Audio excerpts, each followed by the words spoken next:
Hello friends, जियो star channel में आप सभी का हार्दिक स्वागत और अभिनंदन करता हूं। पिछली क्लास में हम लोगों ने कुछ टॉपिक्स पे पढ़ाई की थी और आज हम लोग फिर उसके आगे कंटिन्यू करते हैं। ये जो आप वीडियो हमारा देख रहे हैं, इसका उद्देश्य जीआईसी माध्यमिक शिक्षा सेवा चयन बोर्ड, यूजीसी नेट जैसी तमामों भर्ती परीक्षाओं के लिए है। आशा करता हूं कि आपको पिछला वीडियो काफी पसंद आया होगा। और अब हम लोग चलते हैं। आज हम लोग बात करेंगे जलवायु विज्ञान की, यानी क्लाइमेटोलॉजी की। क्लाइमेटोलॉजी से जीआईसी में या यूजीसी नेट में जो क्वेश्चन पूछे जा रहे हैं वो कहां से पूछे जा रहे हैं, कौन कौन सी चीजों को फोकस किया जा रहा है, आइए देखते हैं। सबसे पहले हम लोग जब बात करेंगे तो हम लोग बात करेंगे जो है स्ट्रक्चर ऑफ एटमॉस्फेयर, यानी कि वायुमंडल की संरचना। जब हम लोग वायुमंडल की संरचना की बात करते हैं तो वायुमंडल की संरचना में किन किन चीजों की बात की जाएगी। तो वायुमंडल की जो संरचना यानी कि स्ट्रक्चर ऑफ एटमॉस्फेयर है, स्ट्रक्चर ऑफ एटमॉस्फेयर में सबसे पहला क्वेश्चन आता है कि लेयर का सही क्रम क्या है। जो एटमॉस्फेयर में जो लेयर है उनका सही क्रम क्या है, ये बहुत पूछता है पेपर में। तो देखिए, आपको ध्यान रखना है कि सबसे पहले कौन सी लेयर होगी, उसके बाद कौन सी लेयर होगी। इसमें बहुत कैंडिडेट कंफ्यूज रहता है। तो देखिए, सबसे पहले आता है क्षोभ मंडल, एकदम आपको ध्यान रखना है, क्षोभ मंडल। फिर आता है समताप मंडल, फिर आता है मध्य मंडल, और इसके बाद आता है आयन मंडल,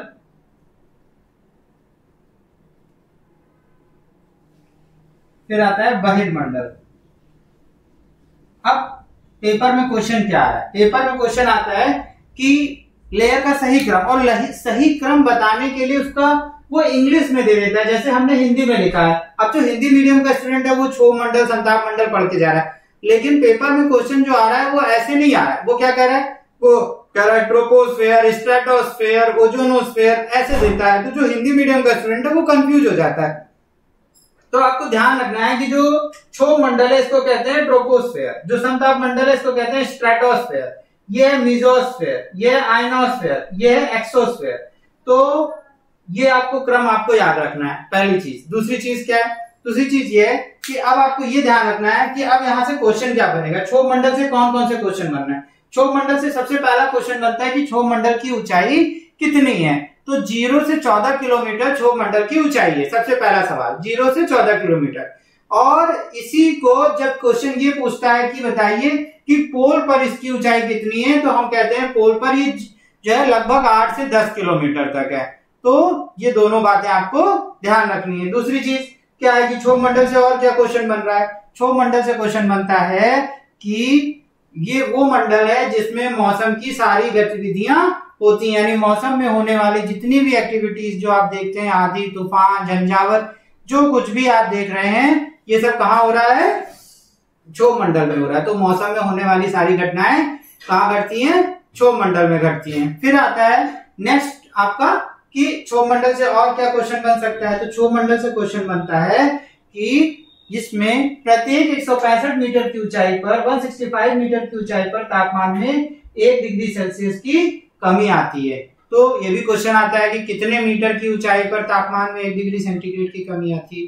तो हर 165 मीटर की ऊंचाई पर तापमान में 1 डिग्री सेल्सियस की कमी आती है। तो ये बात भी आपको ध्यान रखनी। तो इतनी चीजें क्षोभ मंडल से पूछी जा सकती है। अब क्षोभ मंडल के ऊपर क्या होता है, क्षोभ सीमा होती है। यहां से एक क्वेश्चन आ जाता है कि जो जेट स्ट्रीम होती है, जो जेट विंड होती है, वो जेट विंड जो है कहाँ चलती है। तो जो जेट विंड होती है वो चलती है आपकी क्षोभ सीमा में, यानी कि आपको ध्यान रखना है कि जिसको कहते हैं हम लोग ट्रोपोपॉज। तो ट्रोपोपॉज में आपकी जेट स्ट्रीम चलती है। ठीक, क्लियर है, सभी को क्लियर होगा। आशा करता हूं सभी को समझ में आ रहा होगा। बिल्कुल ध्यान से वीडियो देखते रहिए, आपको एक एक चीज क्लियर हो जाएगी। तो अब आते हैं कि क्षोभ सीमा में कौन चल रहा है, जेट स्ट्रीम। अब जेट स्ट्रीम, ये भी क्वेश्चन आता है कि जेट स्ट्रीम किस दिशा से किस दिशा की ओर चल रही। तो जो जेट स्ट्रीम है वो किस दिशा से, जैसे जिस दिशा में पृथ्वी की जो गति है, पृथ्वी पश्चिम से पूर्व की ओर घूम रही है, इसका मतलब है कि जेट विंड भी पश्चिम से पूर्व की ओर ही चलती है। अब एक क्वेश्चन और यहीं पे बन जाता है। क्वेश्चन क्या बनता है, क्वेश्चन ये बनता है कि जेट स्ट्रीम गर्मियों के दिन में तेज चलेगी कि जाड़े के दिन में तेज चलेगी। तो हमेशा ध्यान रखिए, जब जाड़े का मौसम होगा तो जेट विंड की स्पीड बढ़ जाएगी गर्मी की अपेक्षा। बिल्कुल इस बात को ध्यान रखिएगा। ठीक है, तो अब आपको क्लियर हो गया। अब आगे चलते हैं।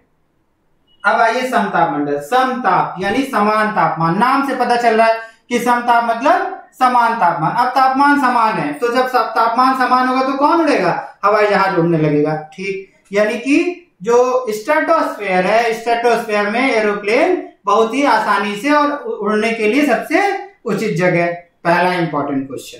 दूसरा इंपॉर्टेंट क्वेश्चन क्या बनता है कि जो हमारे वायुमंडल में, हमारे एटमॉस्फेयर में जो भी कि ओजोन लेयर पाई जाती है, सबने पढ़ा है कि ओजोन, तो ओजोन जो लेयर है वो ओजोन किसमें पाई जाती है? तो ओजोन पाई जाती है आपके समताप मंडल में। अब क्वेश्चन क्या बन रहा है? क्वेश्चन बन रहा है कि जो ओजोन की सघनता, क्योंकि यहां से क्वेश्चन पूछ रहा है कि ओजोन की जो सघनता है, जो ओजोन की डेंसिटी है, वो जो है सबसे ज्यादा कितने से कितने किलोमीटर की ऊंचाई में पाई जाती है, ये क्वेश्चन आ रहा है। क्योंकि हमको तो ये पता हो गया ना कि समताप मंडल यानी समान तापमान, हिंदी में पता हो गया। ठीक, अब समान तापमान है, तापमान समान हो गया तो यानी हवाई जहाज उड़ने के लिए सबसे उपयुक्त है। अब क्वेश्चन क्या बन रहा है?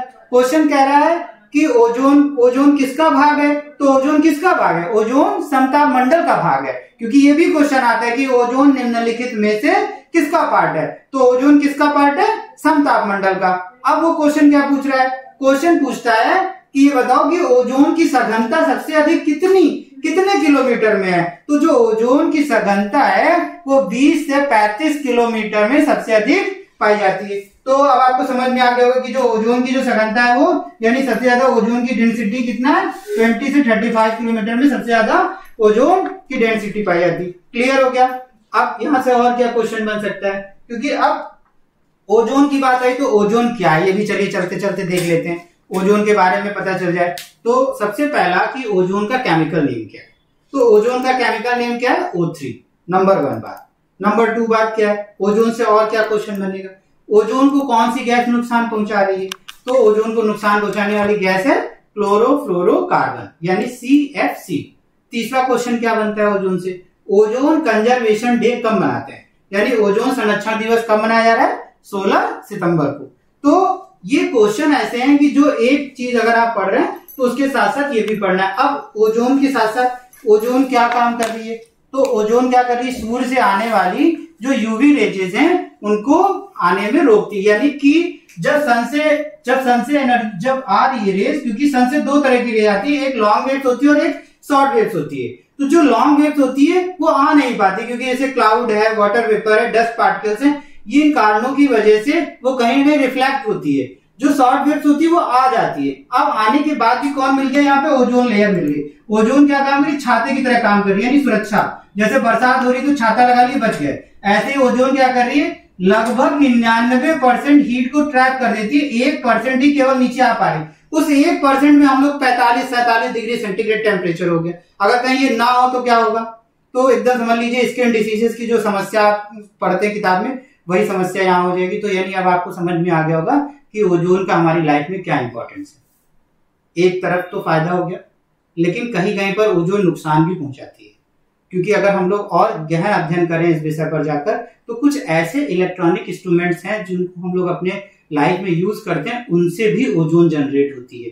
जैसे ये तो एटमॉस्फेयर में हमारी सुरक्षा कर रही है, लेकिन एक तरफ जैसे फोटोकॉपी मशीन है, फोटोकॉपी मशीन जब चलती है तो उससे जो हीट निकलती है उसमें ओजोन होती है। ये क्वेश्चन भी कई बार पूछा गया कि फोटोकॉपी मशीन से कौन सी गैस निकलती है? तो फोटोकॉपी मशीन से ओजोन गैस निकलती है जो ह्यूमन बीइंग को कहीं ना कहीं नुकसान पहुंचाती है। इतनी चीज आपको बताना था। अब हम लोग बात करते हैं मेसोस्फीयर यानी मध्यमंडल की।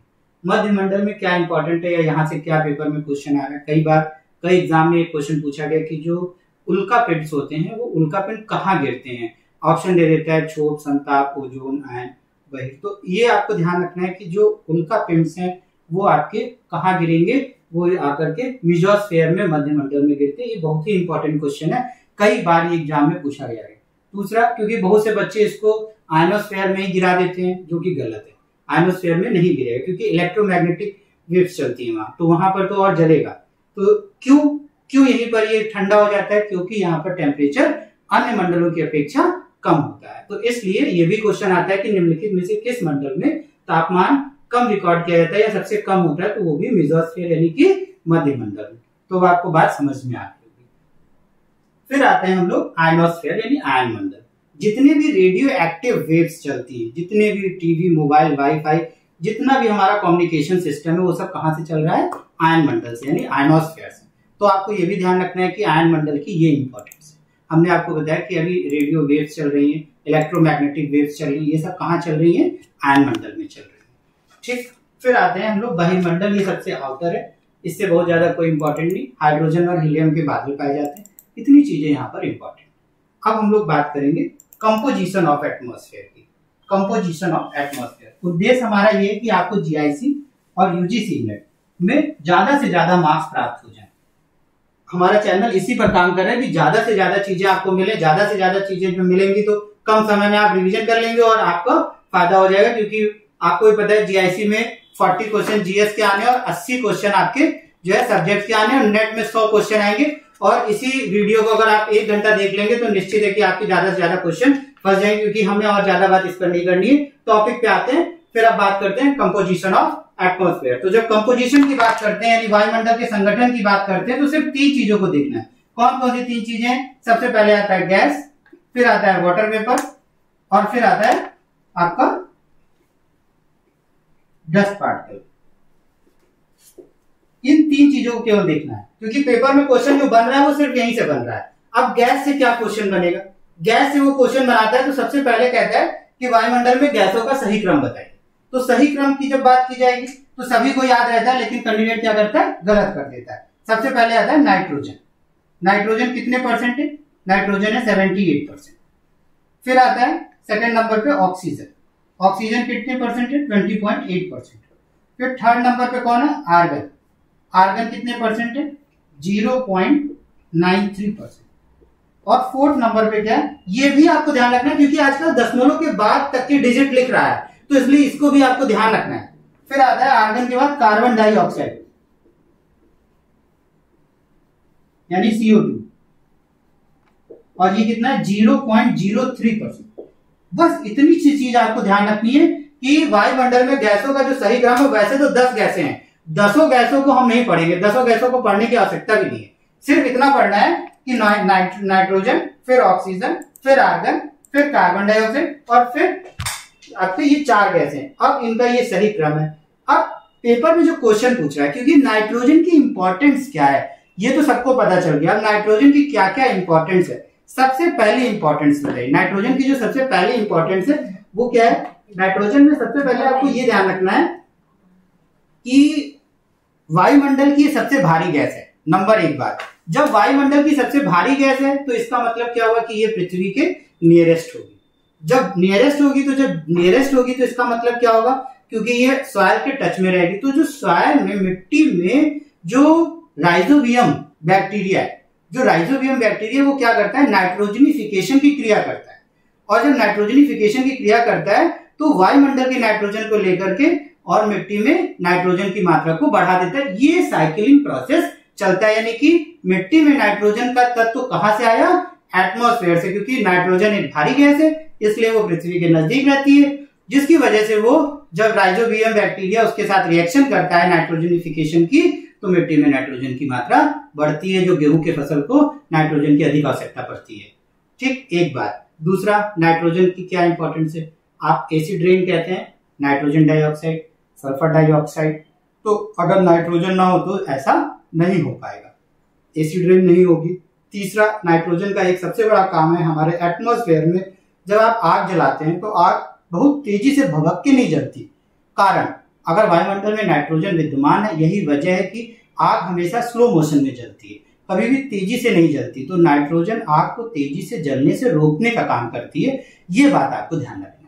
ये नाइट्रोजन की कुछ इंपॉर्टेंस थी। अब हम लोग बात करते हैं नाइट्रोजन के बाद आते हैं ऑक्सीजन। प्राणदायिनी, सभी को पता है कि लाइफ में ऑक्सीजन की क्या इंपॉर्टेंस है, सभी लोग जानते हैं। इसके अलावा आग जलाने के लिए सहायक है, हेल्पफुल है, क्योंकि ऑक्सीजन के बिना हम आग जलाने में आग जल नहीं सकते। ऑक्सीजन चाहिए, जहां पे ऑक्सीजन विद्यमान होगी वहीं पे होगा। फिर आते हैं हम लोग आर्गन की बात करते हैं। देखिए, आर्गन एक अक्रिय गैस है। अब गैसें 2 तरह की होती हैं, ये केमिस्ट्री का टॉपिक है, लेकिन थोड़ा सा मैं बता रहा हूं आपको। एक एक्टिव, एक इनएक्टिव, अक्रिय और सक्रिय। तो अब आर्गन जो है परसेंटाइल में अधिक है, इसलिए मैंने यहाँ पे 3rd नंबर पे लिखा हुआ है, लेकिन ये एक अप्रिय गैस है, इसलिए आपको ये बात ध्यान रखनी। बाकी इसका वायुमंडल में कोई विशेष रोल नहीं है, इतना आपको ध्यान रखना है। फिर कार्बन डाइऑक्साइड की बात करता हूँ। कार्बन डाइऑक्साइड क्या क्या काम करती है। सबसे पहली चीज ग्रीन हाउस गैस, आप सभी ने पढ़ा है। ग्रीन हाउस गैस में कार्बन डाइऑक्साइड 60% है, यानी अकेले 60% ग्रीन हाउस में कार्बन डाइऑक्साइड होती है, एक बात। दूसरा, आग को बुझाने के लिए कार्बन डाइऑक्साइड गैस का प्रयोग किया जाता है। आपने देखा होगा जो फायर सिलेंडर्स होते हैं उसमें कार्बन डाइऑक्साइड पाउडर के फॉर्म में होती है, लिक्विड के फॉर्म में नहीं होती, पाउडर के फॉर्म में होती है। जो हम लोग के घरों में या वाहन में यूज किया जाता है जो सिलेंडर, वो कार्बन डाइऑक्साइड होती है। आग बुझाने में कार्बन डाइऑक्साइड का रोल है। अब यहीं पर कार्बन डाइऑक्साइड से एक बड़ा ही इंपॉर्टेंट क्वेश्चन है कि पूरे वर्ल्ड में, पूरे विश्व में कार्बन उत्सर्जन में कौन सा देश नंबर 1 पे है। तो जब वर्ल्ड में कार्बन उत्सर्जन की बात की जाएगी तो पूरे वर्ल्ड में कार्बन उत्सर्जन में चाइना नंबर 1 पे है। एकदम इस बात को गार्ड मान लीजिए, चाइना नंबर 1 पे है। अपडेटेड डेटा है, कहीं देखने की आवश्यकता नहीं है। लेकिन अगर क्वेश्चन ये पूछता है पर पर्सन कार्बन उत्सर्जन, तो जब पर पर्सन कार्बन उत्सर्जन की बात की जाएगी तो यूएसए नंबर 1 पे है। ये बात भी आप ध्यान रखिएगा। तो जब पर पर्सन कार्बन उत्सर्जन की बात की जाएगी तो यूएसए नंबर 1 पे। क्लियर हो गई बात? सभी को समझ में आ गया? चलिए अब आगे चलते। और अगर किसी को कोई दिक्कत हो तो आप कमेंट बॉक्स में लिखिए, फिर हम लोग उस डाउट को क्लियर करेंगे। ठीक, नेक्स्ट देखते हैं। तो अब ये हो गया आपका कंपोजिशन ऑफ एटमॉस्फेयर। इसके बाद एक छोटा सा टॉपिक है हीट बजट। हीट बजट में थोड़ा सा एक बस छोटी सी चीज पेपर में पूछता है तो उसको मैं बताता चलूंगा। हमारा पूरा प्रयास है कि कोई टॉपिक छूटे भी ना और आपका रिवीजन भी पूरा हो जाए। ठीक है, हीट बजट की जब बात करते हैं तो हीट बजट में सिर्फ 2 क्वेश्चन है कि एक आता है कि एटमॉस्फेयर का यानी वायुमंडल का ऊष्मा बजट कितना है।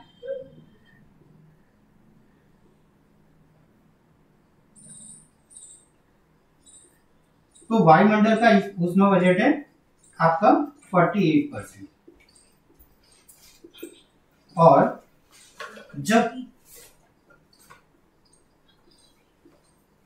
पृथ्वी का ऊष्मा बजट 51%। तो आपको ध्यान रखना है कि एटमॉस्फेयर का जो हीट बजट है वो 48% और अर्थ का जो हीट बजट है वो 51%। बिल्कुल इस बात को ध्यान रखिएगा, तो ये आपको कभी गड़बड़ नहीं होगा, क्योंकि यहां से क्वेश्चन आ जाता है अर्थ का हीट बजट 51 और एटमॉस्फेयर का 48%। ठीक, अब हम लोग बात करेंगे, एक छोटा सा पेपर में क्वेश्चन आता है उपसौर और अपसौर, पेरिहिलियन और एपिहिलियन की बात करते हैं। उपसौर क्या है और अपसौर क्या है। उपसौर क्या है और अपसौर क्या है, मैं ट्रिक से आपको समझा देता हूं, बिल्कुल आपको याद हो जाएगा। उपसौर, आप सभी को पता है कि पृथ्वी सूर्य का चक्कर लगाती रहती है, और पृथ्वी सूर्य का चक्कर लगाएगी तो जब पृथ्वी सूर्य से सबसे दूर होगी कब होगी? 3 जनवरी को। 3 जनवरी को क्या है? उपसौर। ध्यान रखिएगा, उपसौर 3 जनवरी को होगा। याद रखिए, क्योंकि दूर है, याद करने का तरीका बता रहा हूं, दूर है तो आप सोच रहे होंगे, क्योंकि थोड़ा गलती हो गई, पास होना चाहिए था, सॉरी। उपसौर में जगह कहते हैं पृथ्वी सूर्य के सबसे पास होती है, क्योंकि जस्ट उल्टा होता है, क्योंकि जैसे हम लोग सोचते हैं जनवरी में ठंड हो रही है तो यानी कि पृथ्वी को जो है दूर होना चाहिए, लेकिन पृथ्वी जो है क्या कहते हैं उस समय बिल्कुल सूर्य के बिल्कुल पास होती है, और ऐसी स्थिति में 3 जनवरी को उपसौर। ठीक, ध्यान रखिएगा इस बात का कि उपसौर 3 जनवरी को होता है। ठीक, और अपसौर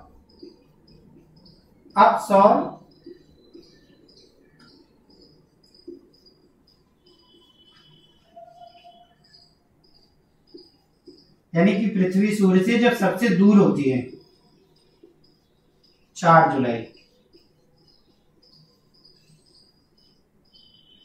जुलाई को अपसौर। ये क्वेश्चन बहुत कंफ्यूज करता है, इसलिए आप इस बात को ध्यान रखिएगा। उपसौर और अपसौर ये 2 कंडीशंस हैं, और ये दोनों ही आपको ध्यान रखना है। उप सौर में पृथ्वी सूर्य के पास होगी, और ये कंडीशन कब होगी? 3 जनवरी को। अप सौर में पृथ्वी सूर्य से दूर होगी, ये कंडीशन होगी 4 जुलाई को। ठीक है, ये आपको ध्यान रखना है क्योंकि ये क्वेश्चन यहां से आ जाता है। ठीक, अब आगे चलते हैं, हम लोग नेक्स्ट टॉपिक पे बात करेंगे। थोड़ा सा आपको विंड के बारे में बताएंगे। देखिए, लोकल विंड्स आपको याद करना है, वो आप याद करेंगे, जैसे हैमल्टन है, लू है, खमसिन है, ये सब आपको याद करना है। ये सब आप याद करिए क्योंकि ये इसमें कुछ भी समझाने वाली चीजें नहीं है, तो इसको आपको स्वयं याद करना है। जेट विंड के बारे में मैंने आपको बता दिया कि जो है जेट विंड आपकी जो है ट्रोपोपॉज पर चलती है। हमने ये भी बता दिया आपको कि जो है जाड़े के दिन में इनकी स्पीड तेज होती है गर्मी की अपेक्षा। ये भी मैंने आपको बता दिया कि इनकी स्पीड लगभग 250 से 350 किलोमीटर प्रति घंटे की स्पीड होती है। पश्चिम से पूर्व पृथ्वी घूमती है, इसलिए जेट विंड की भी दिशा वही होती है। तो ये बात मैं आपको बता चुका हूँ। ठीक है, तो इसमें कोई डाउट नहीं है। अगर किसी कैंडिडेट को कोई डाउट महसूस होता है तो वो तुरंत क्वेश्चन पूछ सकता है। एक शब्द आता है वाताग्र। वाताग्र किसे कहते हैं? तो बहुत ही सिंपल सी बात है, कई बार छोटा सा क्वेश्चन बेस्ड ऑन एनसीईआरटी पूछ लिया जाता है कि वाताग्र किसे कहते हैं। तो आपको ध्यान रखना है कि वाताग्र क्या है? जहां पर जब दो विभिन्न वायु राशियां, विभिन्न का मतलब अलग अलग, यानी कि एक गर्म वायु राशि और एक ठंडी वायु राशि, यानी कि जब जहां पर दो अलग अलग वायु राशियां, एक कोल्ड और एक वार्म, यानी एक ठंडी और एक गर्म, दो वायु राशियां जब आपस में मिलती हैं तो क्या बन जाता है? वाताग्र। वाताग्र यानी फ्रंटियर कहते हैं इंग्लिश में। और इससे फिर कहीं ना कहीं साइक्लोन या एंटी साइक्लोन जैसी कंडीशन भी क्रिएट हो जाती है। ठीक है, तो ये बात ध्यान रखिए क्योंकि साइक्लोन पे अभी हम नहीं जाएंगे क्योंकि ये अलग टॉपिक है, इस पर हम लोग बाद में चर्चा करेंगे। फिर नेक्स्ट एक यहीं पर क्लाइमेटोलॉजी का एक क्वेश्चन और पूछा जाता है। कोपेन क्लासिफिकेशन से थोड़ा सा मैं चर्चा करूंगा आपसे। कोपेन का जो क्लासिफिकेशन है,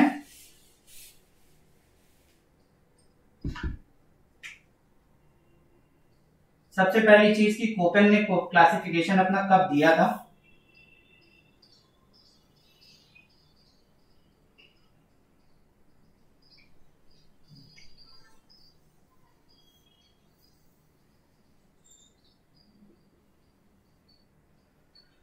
कोपेन का जो क्लासिफिकेशन था, कोपेन ने अपना क्लासिफिकेशन कब दिया था? सबसे पहला सवाल है, तो कोपेन ने अपना क्लासिफिकेशन कब दिया? सबसे पहले ये देखते हैं 1931 में। पहला सवाल यहाँ, ये भी बहुत इंपॉर्टेंट क्वेश्चन है कि कोपेन ने अपना क्लासिफिकेशन कब दिया था। तो कोपेन ने अपना क्लासिफिकेशन दिया था 1931 में। 1931 में आप इसको नोट कर लीजिए, एकदम दिमाग में बैठा लीजिए कि कोपेन ने अपना क्लासिफिकेशन कब दिया? 1931 में। अब कोपेन का जो क्लासिफिकेशन है किस पर बेस्ड है? मतलब ये भी क्वेश्चन पूछता है ना कि कोपेन ने अपना जो जलवायु का वर्गीकरण किया था वो वर्गीकरण किस पर आधारित है? तो जलवायु का जो वर्गीकरण है वो किस पर है? तापमान, वर्षा और वनस्पति। ये तीन चीजों को आपको ध्यान रखना है कि जो कोपेन का क्लासिफिकेशन है वो टेम्परेचर, रेनफॉल और वेजिटेशन, टेम्परेचर, रेनफॉल और वेजिटेशन, ये तीन चीजें कोपेन क्लासिफिकेशन की मेन है। तो ये बात आपको ध्यान रखना है, तापमान, वर्षा और वनस्पति। कोपेन ने क्लासिफिकेशन कर दिया 1931 में आए और कहा कि देखो जहां पर जैसा तापमान होगा उसके हिसाब से वर्षा होगी, उसी के हिसाब से वहां पर वेजिटेशन होगी। मतलब ऐसे याद करिए क्योंकि उसका कहना ये था कि भाई जैसा तापमान होगा वैसे ही रेनफॉल होगी, जैसी रेनफॉल होगी वैसी वहां पे वेजिटेशन होगी। तो ये एकदम आपको दिमाग में आ जाना चाहिए क्योंकि आजकल पेपर में क्वेश्चन इधर से चलने लगा है। तो सन याद हो गया, ये बेस हो गया। अब इंडिया पे एक नजर मार लेते हैं कि इंडिया में जो क्वेश्चन पूछता है कि कहां पर कौन से, क्योंकि इन्होंने अल्फाबेट्स लिए थे, इंग्लिश के अल्फाबेट्स के आधार पर इन्होंने क्लासिफिकेशन किया। तो आपके पेपर में जब क्वेश्चन आएगा तो कितने अल्फाबेट्स आप याद करोगे? तो इसमें ट्रिक देखते हैं कि कौन कौन सी चीजें कहां कहां पर है। आइए देखते हैं।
देखिए, आपको इस डायग्राम को एक बार अपनी नजर लगा देनी है, बस ज्यादा कुछ करना नहीं है। बिल्कुल सिंपल सा क्वेश्चन पूछता है कि वो अल्फाबेट देकर क्यों पूछता है। सबसे पहले देखिए बीच में CWG को याद करिए। CWG गंगा ब्रह्मपुत्र का मैदान, एकदम दिमाग में बैठा लीजिए। CWG गंगा ब्रह्मपुत्र का मैदान है, हम लोग ने भी ऐसे ही याद किया है। अब इसके बाद क्या है, ये जो ट्रायंगुलर फॉर्म में हमारा प्लेटू रीजन है उसको उसने AW से रिप्रेजेंट किया। ठीक, AW हो गया। फिर आता है आपका जो मालाबार तट है, मालाबार तट को उसने प्रेजेंट किया AMW से। ठीक, मालाबार तट को AMW से प्रेजेंट किया। जो आपका कोरोमंडल तट है, कोरोमंडल तट को उसने, यानी जो तमिलनाडु का तट है उसको उसने AS से प्रेजेंट किया। अब ये जो नीलगिरी की पहाड़ी वाला क्षेत्र है, जो कर्नाटका का क्षेत्र है, कर्नाटक और कुछ आंध्रा का क्षेत्र है, उसको BSSW मतलब शुष्क जलवायु, शुष्क जलवायु। तो यानी क्योंकि ये जो आप जैसे देख रहे हो ना यहाँ पे BSSW जो पूर्वी राजस्थान है, पूर्वी राजस्थान की जो बेल्ट है ये BSSW में आती है। और जो प्योर आपका जो थार डेजर्ट है, पूरा थार डेजर्ट BWSW है। ठीक, ये बात ध्यान रखिएगा, एकदम दिमाग में सेट कर लीजिए, बिल्कुल गलत नहीं होना चाहिए। और ये जो आपका E है, E आपका माउंटेनिक क्लाइमेट है, पर्वतीय जलवायु। ET आपका टुंड्रा टैगा रीजन आता है, जैसे हिमाचल प्रदेश और उत्तराखंड को यहाँ दिखाया गया है, टैगा टुंड्रा रीजन में आता है। DFC आपका जो है ये अरुणाचल प्रदेश का की बेल्ट है, यहाँ पर रात छोटी होती है, दिन बड़ा होता है, मौसम ड्राई रहता है, ये कंडीशंस है, रेन होती रहती है, DFC। मेरा उद्देश्य ये है कि आप एक बार अगर इस डायग्राम को देख लेते हैं तो अगर पेपर में कोई भी क्वेश्चन बनता है तो आप आसानी से कर सकते हैं। क्योंकि अब इस आधार पर अगर आप देखेंगे तो कहाँ पर कितना टेम्परेचर है, वहां पर कितनी रेन होती है, क्योंकि अगर डायग्राम के माध्यम से आपकी नजर इस पर पड़ेगी तो आपको ये क्लियर हो जाएगा कि गंगा ब्रह्मपुत्र मैदान में ऑन एवरेज टेम्परेचर कितना है, गंगा ब्रह्मपुत्र मैदान में रेनफॉल कितनी होती है, यहाँ पर कौन से वन पाए जाते हैं। अगर इस तरह से आप स्टडी करेंगे तो आपको पढ़ने में आसानी रहेगी और समझने में भी आसानी रहेगी। क्योंकि ऐसे तो बहुत कुछ लिखा है लेकिन कम समय में आप ज्यादा से ज्यादा चीजें इसको देख करके जान सकते हैं। ठीक, अब हम लोग थॉर्नविट पर सिर्फ आपको इतना बताना है क्योंकि थॉर्नविट का भी बेस्ड ऑन सब कुछ यही था, लेकिन उसने वर्षण को फोकस किया, प्रेसिपिटेशन पे बात की। यानी थॉर्नविट ने भी अपना क्लासिफिकेशन दिया था, तो थॉर्नविट का जो क्लासिफिकेशन है वो वर्षण पे है। जैसे इन्होंने कहा तापमान, वर्षा और वनस्पति पे। आप जब भी पढ़ेंगे, जब भी देखेंगे तो आपको लिखेगा थॉर्नविट का जो क्लासिफिकेशन है वो बेस्ड ऑन वर्षण, यानी वर्षण पे आधारित है थॉर्नविट का क्लासिफिकेशन। तो आप बिल्कुल इसको ध्यान रखिएगा। और इन्होंने भी मतलब दो चीजों को लिया था, क्योंकि तापमान की दक्षता की बात है तो कैपेसिटी ऑफ टेम्परेचर। तो एक बात ये भी ध्यान लीजिए क्योंकि कई जगहों पर आप पढ़ेंगे तो संदेह ना हो, तापमान, दक्षता, कैपेसिटी की बात की गई है, टेम्परेचर की बात की गई। और 1931 में इन्होंने भी दिया था थॉर्नविट का भी जो क्लासिफिकेशन है 1931 में। ठीक, तो अब आपको बात क्लियर हो गई। इतना आपको ध्यान रखना है क्योंकि यहां से अगर क्वेश्चन बनता है तो गलत नहीं होना चाहिए। बाद में इन्होंने थॉर्नविट महोदय ने इसको संशोधित किया था, फिर 48 में फिर दिया। अगर बहुत से लोग अगर और भी चीजें तो देख रहे होंगे तो वो भी इस बात का ध्यान रखें कि 1948 में उन्होंने संशोधित करके फिर दिया था, लेकिन इतना पेपर में बार बार पूछता है इसलिए आपको इतना ध्यान रखना। चलिए आगे चलते हैं। अगर किसी को कुछ नोट करना है तो आप स्क्रीनशॉट लेते रहिएगा। ठीक है, हम आपको 2 मिनट का टाइम जरूर देते हैं कि आप स्क्रीनशॉट ले लें। चलिए आगे चलते हैं, नेक्स्ट टॉपिक को देखा जाए। ग्रीन हाउस के बारे में थोड़ा सा एक नजर देख लिया जाए। ग्रीन हाउस क्या है?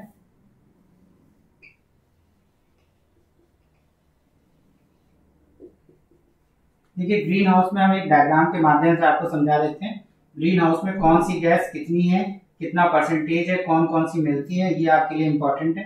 जैसे सबसे पहले हमने आपसे कहा कि कार्बन डाइऑक्साइड है, CO2 60% पाई जा रही है ग्रीन हाउस में।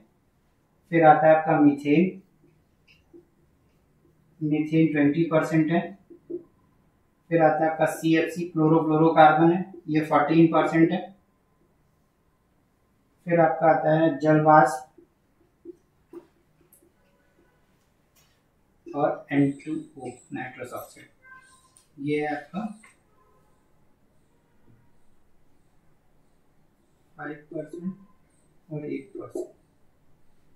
ये ग्रीन हाउस गैस का ये चार्ट है।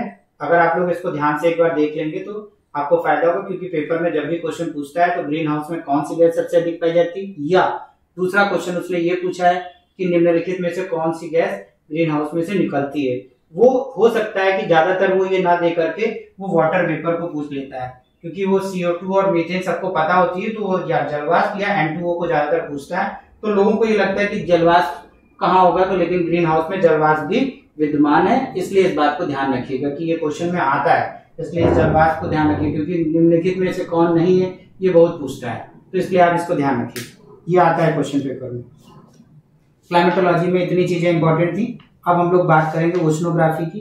क्वेश्चंस में कौन कौन से क्वेश्चन इंपॉर्टेंट है, आप लोगों ने अभी PGT भी दिया होगा, आगे अभी देने की संभावना है, क्योंकि आप सब लोग लगे हुए हैं।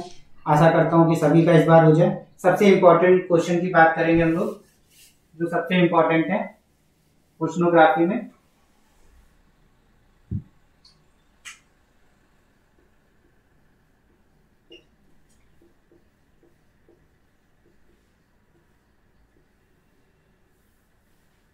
जैसे पेपर में पूछ लेता है कि मग्न तट, मग्न ढाल, फिर सागरी मैदान, फिर गर्त, तो आपको कंफ्यूजन हो जाता है कि पता नहीं क्या पहले आएगा, फिर क्या आएगा, उसके बाद क्या आएगा, तो ये बड़ा ही कंफ्यूजन होता है। अभी जैसे कई एग्जामों में क्वेश्चन आया कि निम्नलिखित में से कौन सा भाग पूर्णतः समुद्र से डूबा हुआ होता है, ऐसे क्वेश्चन आ गया, तो अब कैंडिडेट कंफ्यूजन में आ गया कि पहले क्या होगा फिर क्या होगा। तो आइए चलिए डायग्राम के माध्यम से देखते हैं इसको जरा, ठीक है।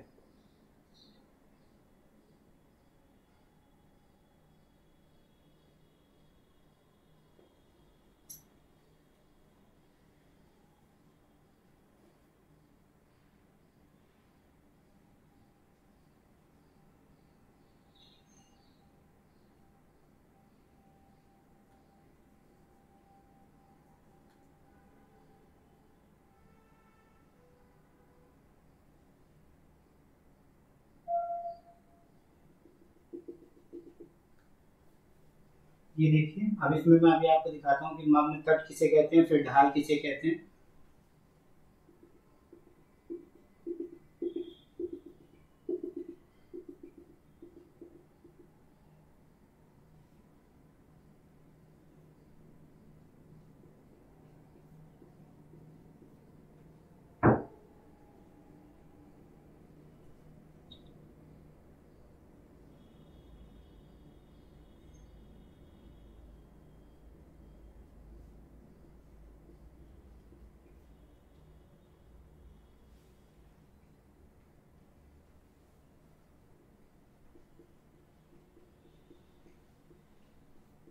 सागरी मैदान,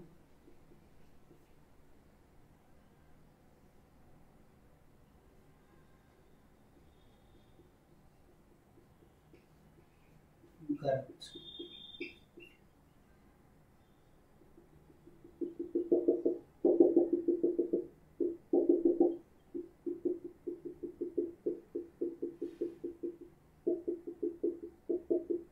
अब आपको समझ में आ गया होगा।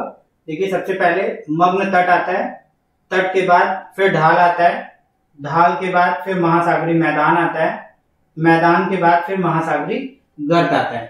ठीक, ये सीक्वेंस है। इस सीक्वेंस को आप ध्यान रखिएगा, क्योंकि पेपर में जब क्वेश्चन आता है तो वो यहाँ से पूछता है कि क्रम भी पूछ लेता है कई बार, तो आपके पास क्रम होना चाहिए। अगर क्रम सही होगा तो फिर कभी गलत नहीं होगा, क्योंकि पहले तट आएगा, फिर ढाल आएगा, फिर मैदान आएगा, फिर महासागरी गर्त आएगा। ठीक, ये बात आपको ध्यान रखनी है, क्योंकि यहाँ से क्वेश्चन कई बार पूछा जा चुका है और कई बार रिपीट हुआ है, तो ये क्वेश्चन यहाँ से आ जाता है। तो आपको प्लीज इसको ध्यान रखिए, क्योंकि अगर यहाँ से क्वेश्चन बनता है तो आपसे गलत ना हो। अब क्या क्वेश्चन यहाँ से बन रहा है, अब आइए इस पर देखते हैं कौन कौन से क्वेश्चन बन रहे हैं। जैसे सबसे पहले अब हम लोग बात करेंगे जो सबसे इंपॉर्टेंट टॉपिक है कि ऊज की बात करना है मुझे। जिसको स्क्रीनशॉट लेना होगा वो स्क्रीनशॉट ले लेगा, 1 मिनट का हम टाइम दे रहे हैं आपको, ठीक है। अब हम लोग बात करेंगे ऊज की, क्योंकि जो महासागरीय निक्षेप है, महासागरीय निक्षेप से क्वेश्चन आता है। तो महासागरीय निक्षेप में क्या क्या चीजें इंपॉर्टेंट है, जैसे आपने बोल्डर सुना है, बजरी सुना है, रेत सुना है, तो मृत्तिका सुना है, पंख है, तो इनकी हाइट से क्वेश्चन आ जाता है कि जैसे इनकी मोटाई, जैसे बोल्डर की मोटाई कितनी होती है, या मृत्तिका की मोटाई कितनी होती है, या बजरी की मोटाई कितनी, तो इस पर हम फोकस करेंगे। इस पर एक चार्ट बनाएंगे जिसमें आपको समझ में आ जाए कि किसकी मोटाई कितनी होती है। तो इससे आपको याद रहेगा इससे फिर हम लोग आगे चलते हैं। तो सबने बना लिया होगा, चलिए आगे चलते हैं। देखिए सबसे पहले इसको एक चार्ट बना देते हैं, बोल्डर।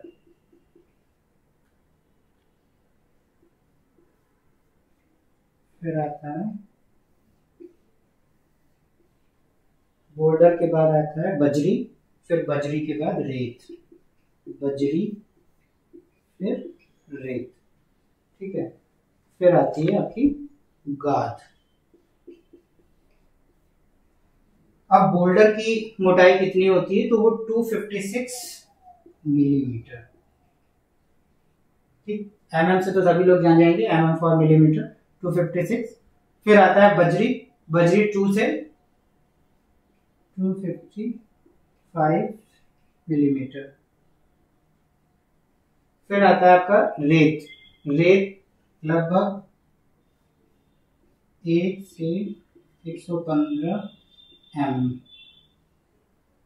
1 to 115।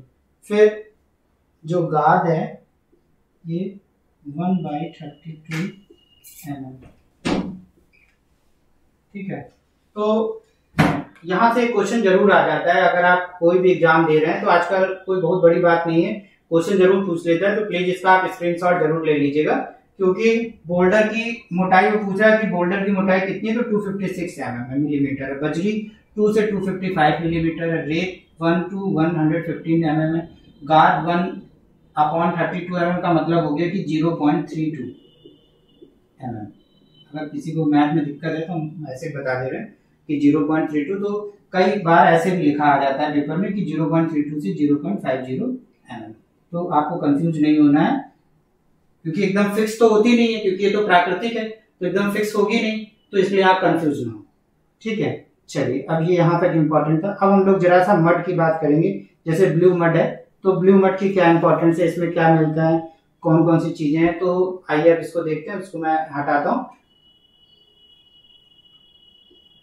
नीला पंख, नीला पंख में क्या क्या चीजें हैं, कौन कौन सी चीजें इंपॉर्टेंट हैं, तो नीला पंख के बारे में देखते हैं कि क्या क्या इंपॉर्टेंट है। आप लोग ने भी पढ़ा होगा, आप लोग भी सोच रहे होंगे, देखते हैं क्या है नीला पंख में क्या क्या इंपॉर्टेंट है। सबसे पहली चीज है कि इसमें लोहे के क्या पाए जाते हैं, सल्फाइड पाए जाते हैं, आयरन के सल्फाइड, लोहे के सल्फाइड, ठीक, लोहे के सल्फाइड पाए जाते हैं। इस बात को आप ध्यान रखिएगा कि ब्लू मड में जो है नीले आयरन के सल्फाइड है। और इसी में एक चीज और भी ध्यान रखिएगा, इसमें जैविक सेल होती है, बायोटिक सेल। जैविक का मतलब हो गया जैविक चट्टान, जैविक मतलब जितने भी जीवावशेषों से निर्मित होकर जो चट्टानों का निर्माण होता है, वो जो है आपका ब्लू मड में है। तो यानी कि ऐसी रॉक्स, ऐसी सेल, ऐसी चट्टान जो फॉसिल्स के क्रिएशन से, रिएक्शन से निर्मित होती है, वो सब जो है यहाँ पर होंगी, ठीक। ये बात आपको ध्यान रखना है। अब इसमें एक चीज और ध्यान रखिए कि यहाँ पर ये जो इसकी जो समुद्र के अंदर ये कहाँ तक मिलेगा इस तरह का मड, तो लगभग 600 से 800 किलोमीटर की डिस्टेंस तक ही ओशन में पाया जाता है, ठीक। इतना इंपॉर्टेंट है ब्लू मड में, इससे ज्यादा आपको नहीं पढ़ना, इतना आपको जानना है।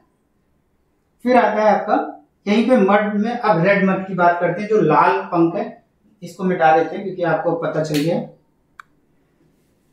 अगर ये क्वेश्चन पूछ ले, मान लीजिए कि ब्लू मड सबसे ज्यादा किस ओशन में मिलेंगे, ये भी तो पूछ सकता है कि उसने 4 ऑप्शन दे दिए कि Pacific ocean, Atlantic ocean, Indian ocean, Arctic ocean, Antarctic ocean.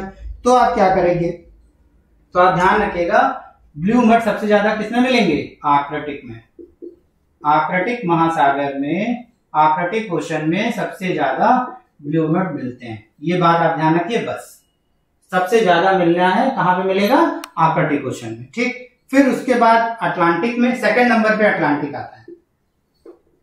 दूसरा भी बताना जरूरी, कोई भरोसा नहीं, मान लीजिए पहला वाला ना दे तो अटलांटिक ओशन, ठीक। तो आर्कटिक ओशन और सेकंड अटलांटिक ओशन, ठीक। थर्ड नंबर पे इंडियन ओशन है, तो वो आपको पता है क्योंकि अपना है, तो इसलिए कोई दिक्कत नहीं। चलिए अब हम लोग रेड मड की बात करते हैं। लाल पंख, लाल पंख से क्या इंपॉर्टेंट है, कौन कौन से क्वेश्चन लाल पंख से पूछे जा रहे हैं।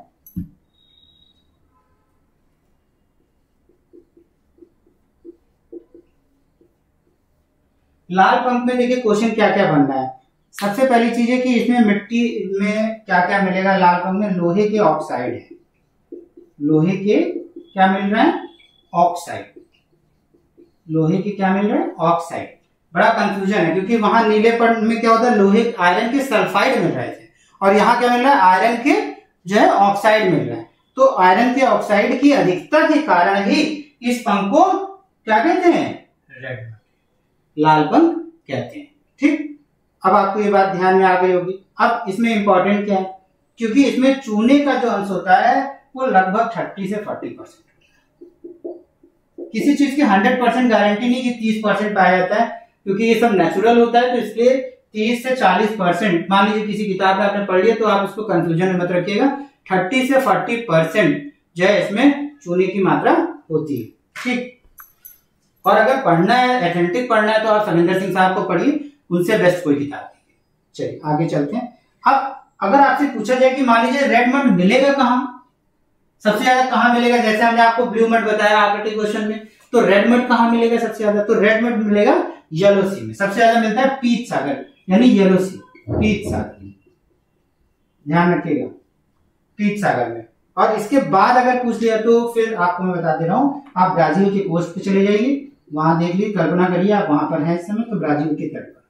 ठीक, चलिए इतना इंपॉर्टेंट है। अब इससे कुछ इंपॉर्टेंट क्वेश्चन, यहाँ पे मड से रिलेटेड कुछ क्वेश्चन आते हैं, उस पर जरा चर्चा कर लिया जाए। जैसे सबसे पहले किसने ऊज की खोज किसने किया, तो मड की खोज सबसे पहले किसने, कौन सा है जो जिसकी खोज सबसे पहले हुई, तो आपने सोचा होगा कि सबसे पहले किसकी खोज हुई है, तो जो ग्लोबिजेरिना है, ग्लोबिजेरिना, जिसकी खोज सबसे पहले की गई थी। बिल्कुल आप इस बात को ध्यान रखिएगा, सबसे पहले खोजा गया जो ऊज है वो है ग्लोबिजेरिना। अगर आप नोट करें तो आप नोट भी कर सकते हैं, सबसे पहले खोजा गया जो ऊज है उसका नाम है ग्लोबिजेरिना। अब क्या क्वेश्चन और आ सकता है, सबसे तेजी से निक्षेपित होने वाला ऊज कौन सा है, सबसे तेजी से निक्षेपित होने वाला मतलब जिस ऐसा ऊज जिसका निक्षेपण सबसे तेज होता है, सबसे तेज गति से होता है, वो भी कौन है, वो भी आपका ग्लोबिजेरिना। तो आप ये भी ध्यान रखिए कि जो सबसे पहले खोजा गया वो भी ग्लोबिजेरिना है, और जिसका निक्षेपण सबसे तेजी से हुआ वो भी ग्लोबिजेरिना है। ठीक, नेक्स्ट क्या आता है, सबसे धीमी गति से किसका निक्षेपण हुआ, वो कौन सा है जिसका निक्षेपण सबसे स्लो मोशन में हुआ, तो जब सबसे स्लो मोशन में जिसका हुआ था वो है लाल मृत्तिका का। जो लाल मृत्तिका है उसका निक्षेपण सबसे स्लो मोशन में हुआ, सबसे धीमे हुआ। फिर आता है सबसे कम गहराई पर मिलने वाला ऊज, सब मतलब ऐसा ऊज जो सबसे कम गहराई पे, तो सबसे कम गहराई पर जो मिलने वाला ऊज था वो है आपका टेरोपोड।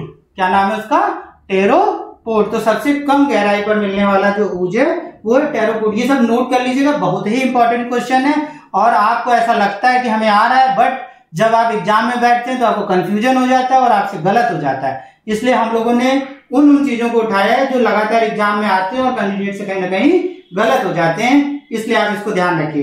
फिर आता है सबसे अधिक गहराई पर, जैसे सबसे कम गहराई पे टेरोपोड मिल रहा है, तो सबसे अधिक गहराई पे कौन मिल रहा है, भाई ये भी तो पूछ सकता है कि सबसे अधिक गहराई पर कौन मिल रहा है, तो उसका नाम है रेडियोलेरिना, यानी रेडियोलेरियन। रेडियोलेरियन ऊज जो है वो सबसे अधिक गहराई पर मिल रहा है। ठीक, तो आपको क्लियर हो गया कि जो सबसे कम गहराई पे टेरोपोड और सबसे अधिक गहराई पे रेडियोलेरियन। ठीक, क्लियर हो गया। फिर आता है सबसे अधिक गहराई पर मिलने वाला वो पोलिजिक निक्षेप, तो अभी हम बता ही चुके हैं आपको, लाल मृत्तिका, तो आपको पता होगा कि लाल मृत्तिका। ठीक, और सबसे ज्यादा मतलब सभी पांचों ओशन की बात करें तो पांचों ओशन में वो कौन सा ऊज है जो सबसे ज्यादा मिलता है, उसका नाम है ग्लोबिजेरिना। ठीक, तो अब आपको क्लियर हो गया क्योंकि यहां से क्वेश्चन एक बन ही जाता है। ठीक, तो हम लोगों ने ब्लू मड पढ़ा, रेड मड पढ़ा, अब हम लोग पढ़ेंगे ग्रीन मड यानी कि नीला पंख, तो हरा पंख। तो हरे पंख की बात करते हैं कि हरे पंख की क्या विशेषता है, कैसे आता है। हरे पंख में सबसे पहले चीज आपको ये ध्यान रखना है, क्योंकि जो ब्लू मड है उसी का रिएक्शन होता है तो रेड मड बनता है, उसी का केमिकल फॉर्मेशन होता है तो ग्रीन मड का निर्माण होता है। अब सवाल यहाँ पर यह आता है कि ग्रीन मड में क्या होता है, केमिकल चेंजेस की वजह से ये जो पंख है वो हरे रंग का हो जाता है, जो रासायनिक परिवर्तन की वजह से ये मड ग्रीन कलर का हो जाता है। अब इसमें होता क्या है, क्यों हो जाता है, क्योंकि इसमें ग्लूकोनाइट, ये इंपॉर्टेंट है, ग्लूकोनाइट, वो पेपर में यही पूछता है कि किसकी वजह से, जैसे हमने कहा कि रासायनिक चेंजेस हो गए, तो रासायनिक चेंजेस हो तो वो कौन सा केमिकल है जिसकी, वो कौन सा रसायन है या वो कौन सा ऐसा अपघटक है, कंपोनेंट है जो रेड मड पे काम कर रहा है जिसकी वजह से जो है उसका कलर ग्रीन हो गया, तो वो ग्लूकोनाइट है, ये भाई साहब ग्लूकोनाइट है, जिसकी वजह से वो जो है क्या हो गया, वो ग्रीन मड हो गया, तो यानी हरा पंख हो गया। तो अब आपको क्लियर हो गया, ये अब आपको यही ध्यान रखना है, क्योंकि ग्लूकोनाइट जो है वो लोहे का सिलिकेट होता है। अब आप सोच रहे हैं ग्लूकोनाइट क्या है, क्योंकि आपके दिमाग में ना ग्लूकोनाइट है क्या, कौन सी बला आ गई, तो ये है, ये आयरन का सिलिकेट है, लोहे का एक सिलिकेट है, लोहे का सिलिकेट है। तो अब आपको समझ में पूरी बात आ गई होगी, जो लोहे का सिलिकेट, अच्छा ये तो हम लोग पढ़े थे अभी, क्योंकि अभी आपने लोहे का सल्फाइड पढ़ा, फिर लोहे का ऑक्साइड पढ़ा, तो अब ये लोहे का सिलिकेट पढ़ा, तो उससे लोहे के सिलिकेट से ये ग्लूकोनाइट का निर्माण होता है, जिसकी वजह से मड का कलर ग्रीन हो जाता है। तो अब आपके दिमाग में तो सेट हो गया होगा ना। अब चलिए आगे चलते हैं, अब ये टॉपिक आपका पूरा हो गया, अब हम लोग आगे बात करेंगे, क्योंकि यहां से अगर क्वेश्चन आएगा तो आप गलत नहीं होना चाहिए। चलिए हम लोग प्रवाल के बारे में चर्चा करते हैं। सबसे पहले प्रवाल को जिंदा रहने के लिए कितना टेम्परेचर चाहिए, तो हम लोग तापमान की बात करते हैं। तापमान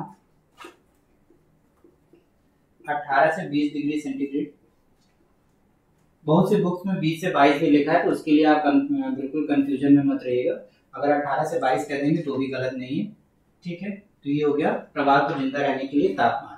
अब आता है कि तापमान के साथ साथ फिर आता है कि कितने डिग्री लैटिट्यूड से कितने डिग्री लैटिट्यूड के बीच में प्रवाल का विकास सबसे ज्यादा है।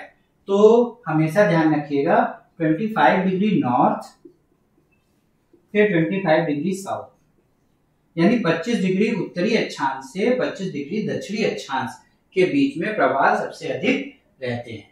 तो ये बात भी आपको ध्यान रखना है, ठीक, क्योंकि क्वेश्चन आ जाता है कि प्रवाल का विस्तार। तो अगर आप इस पर देखें, तो जो लोग नहीं जानते हैं अगर इस पर एक नजर डालिए, देखिए ये इक्वेटर हो गया 0 डिग्री, ये 23.5 हो गया नॉर्थ, और ये 23.5 साउथ, फिर ये 66.5 हो गया नॉर्थ, ये 66.5 साउथ। अब हमने आपसे कहा कि 25 डिग्री, तो इसका मतलब हो गया कि ये लगभग, और इधर तो यानी ये।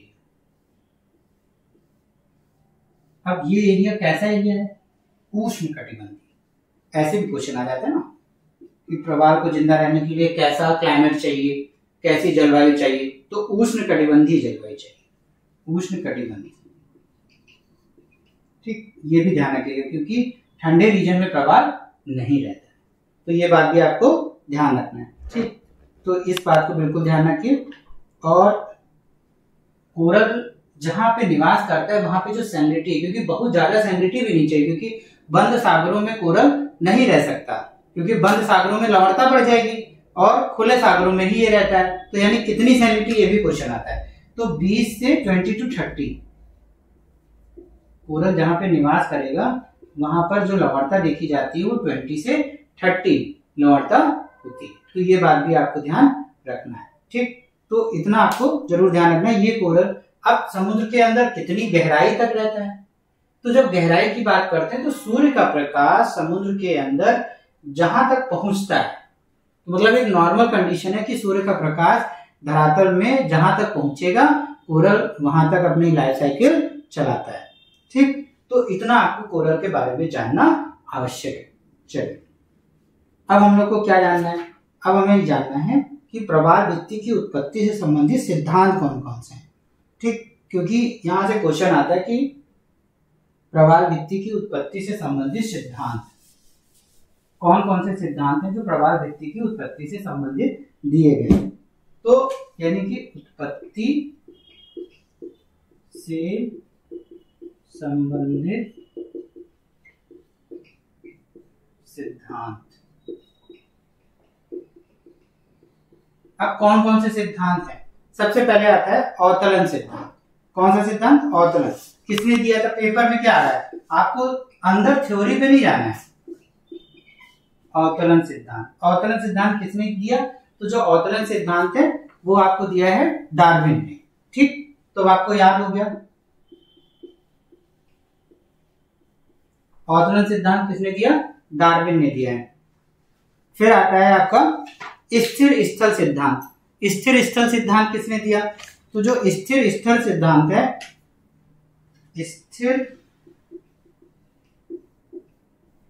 स्थल सिद्धांत, ठीक, स्थिर स्थल सिद्धांत किसने दिया? मरे महोदय ने। ठीक, तो मरे महोदय थे, इन्होंने स्थिर स्थल सिद्धांत दिया। अब आपको यहाँ पर एक चीज और ध्यान रखनी है, क्योंकि देखिए हमारा जो चैनल है उस चैनल पर बहुत सी चीजें हम लोग वीडियो देते रहते हैं। आप लोग हमारे चैनल पर अगर सब्सक्राइब नहीं किए तो आप सब्सक्राइब करिए, आप उस चैनल को जो है क्या कहते हैं देखिए, क्योंकि पूरा एनसीईआरटी 8th क्लास तक की जितना भी एनसीईआरटी ज्योग्राफी का जितना भी स्टडी मटेरियल है वो सारा स्टडी मटेरियल हम लोगों ने उस पर डाल रखा है। इसके साथ साथ जैसे अभी हमने कोपेन आपको पढ़ाया, तो कोपेन पे हमारी पूरी डिटेल वीडियो है, पूरा विथ मैप जो है डिटेल वीडियो है, उसको आप जो है क्या कहते हैं कोपेन क्लासिफिकेशन को वहां पर भी देख सकते हैं। जैसे अभी मैं ओशनोग्राफी पढ़ा रहा हूँ, तो ओशनोग्राफी पे अभी हम करंट के टॉपिक को अभी नहीं टच करेंगे, क्योंकि करंट से क्वेश्चन बहुत आते हैं, तो उसका बहुत ही अच्छा सा हम लोगों ने एक वीडियो बनाया है, और वो वीडियो जो है अभी आज शाम तक वो पोस्ट होगा, तो उसके बाद वो आपको जो है क्या कहते हैं उसमें आपको मिल जाएगा। फिर इसके साथ साथ जो है क्या कहते हैं अभी जैसे हम लोग इसमें प्रयास किया, अभी आप लोग जो पीजीटी का एग्जाम दिए हैं उस पीजीटी के पेपर के एक एक क्वेश्चन को पूरा डिटेल में डिस्कस करेंगे, और 19 तारीख को पेपर होगा, उसके बाद 20 तारीख को शाम को 5 बजे 19 सितंबर को जीआईसी होगा, और 20 तारीख की शाम को लाइव आपको जो है जीआईसी का पेपर पूरा डिस्कस किया जाएगा। शाम को 5 बजे लाइव होगा 20 को, बिल्कुल आप इस बात को ध्यान रखिएगा। 19 को पेपर है और 20 को जीआईसी का लाइव पेपर डिस्कस किया जाएगा। एक एक क्वेश्चन आपको पूरी डिटेल में बताया जाएगा। 40 क्वेश्चन जीएस के वो भी डिस्कस होंगे, और ज्योग्राफी का भी क्वेश्चन डिस्कस किया जाएगा। ठीक, इसके अलावा इन्वायरमेंट में है, डिजास्टर मैनेजमेंट है, इन तमाम चीजों के, लैंडस्लाइड्स का है, इन सभी चीजों के हमारे वीडियोस हमारे चैनल पर पड़े हुए हैं, आप उसको वहां से देख सकते हैं और जानकारी हासिल कर सकते हैं। और अगर किसी को कोई चीज जानना है तो वो कमेंट बॉक्स में लिखे, वो हमें मैसेज करे, मेल के माध्यम से बताए, हम उसकी प्रॉब्लम को देखेंगे। चलिए अब आगे चलते हैं हम लोग। तो अवतरण सिद्धांत हो गया, डार्विन ने दिया था। स्थिर स्थल सिद्धांत दिया, मरे ने दिया। फिर अगला हम लोग देखते हैं, फिर एक स्थिर स्थल सिद्धांत गार्डिनर साहब ने दिया था। स्थिर स्थल सिद्धांत जो है गार्डिनर महोदय,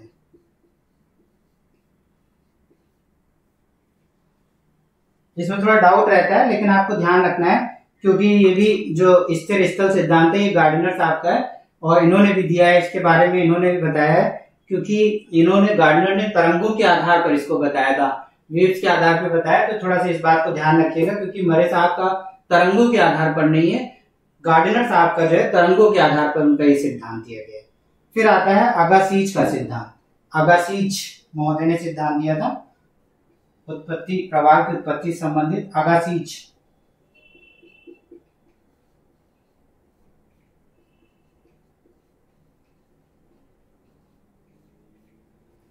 अगासीज का सिद्धांत, तो अगासीज का जो सिद्धांत है वो मरे के सिद्धांत के जैसा ही है, प्रवाह वृत्ति से संबंधित उन्होंने अगासीज महोदय ने भी सिद्धांत दिया। जो वलयाकार लैगून थे, उन लैगून के बारे में उन्होंने बताया कि कैसे लैगून बने, कैसे लैगून की समाप्ति हुई, कैसे कैसे प्रोसेसिंग चली।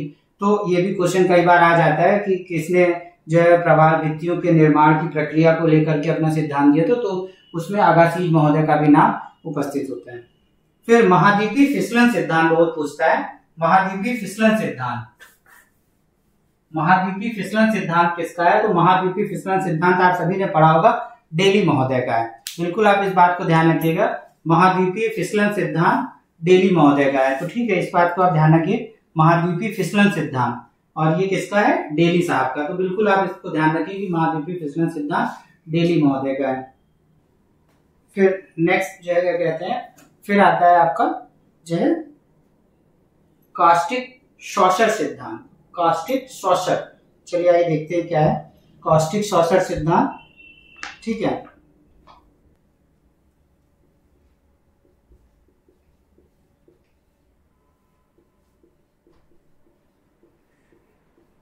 कास्टिक शॉसर सिद्धांत।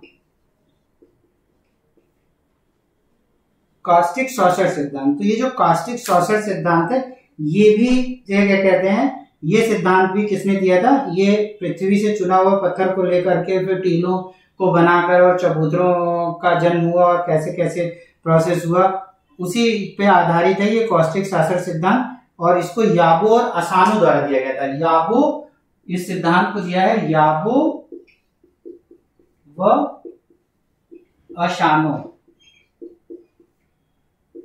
कास्टिक शोषण सिद्धांत, कास्टिक शोषण सिद्धांत किसने दिया? याबो और असानो ने दिया था। ठीक, तो ये ध्यान रखिएगा।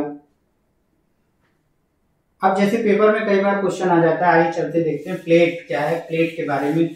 प्लेट शब्द का प्रयोग सबसे पहले किसने किया था? बहुत पेपर में पूछता है ना, प्लेट टेक्टोनिक थ्योरी, प्लेट शब्द का प्रयोग सबसे पहले किसने किया? तो आप सब लोग बताते हैं कि हैरी हैस ने किया, टूजो विल्सन ने किया। तो प्लेट शब्द का प्रयोग सबसे पहले टूजो विल्सन ने किया था। प्लेट शब्द का प्रयोग सबसे पहले टूजो विल्सन ने किया और प्लेट टेक्टोनिक थ्योरी हैरी हैस ने दी। ठीक, चलिए आगे चलते हैं। फिर आता है इसमें कुछ सिद्धांत आपको बताने थे, वो भी बता दिए जाए। फिर नेक्स्ट आता है महासागरी लवणता। महासागरी लवणता, महासागरी लवणता। जब महासागरी लवणता की बात की जाती है तो महासागरी लवणता में सबसे पहले आता है आपका कि जो ओशन में सबसे अधिक कौन सी चीज सबसे अधिक पाई जाती है? तो आपको ध्यान रखना चाहिए सोडियम क्लोराइड। सबसे अधिक क्या पाया जाता है? Sodium chloride, sodium chloride. ठीक, तो सोडियम क्लोराइड सबसे अधिक। अब कितना जब बात करेंगे तो 77.8। ठीक, एकदम ध्यान रखिएगा। महासागरों में जो लवणता है सबसे अधिक कितनी है? 77.8%। क्लियर हो गया? चलिए आगे चलते हैं, क्योंकि यहां से क्वेश्चन आ सकता है, तो आपको बिल्कुल ध्यान रखना है कि अगर क्वेश्चन बनता है तो आपसे गलत ना हो। अब आते हैं हम लोग ज्वार भाटा।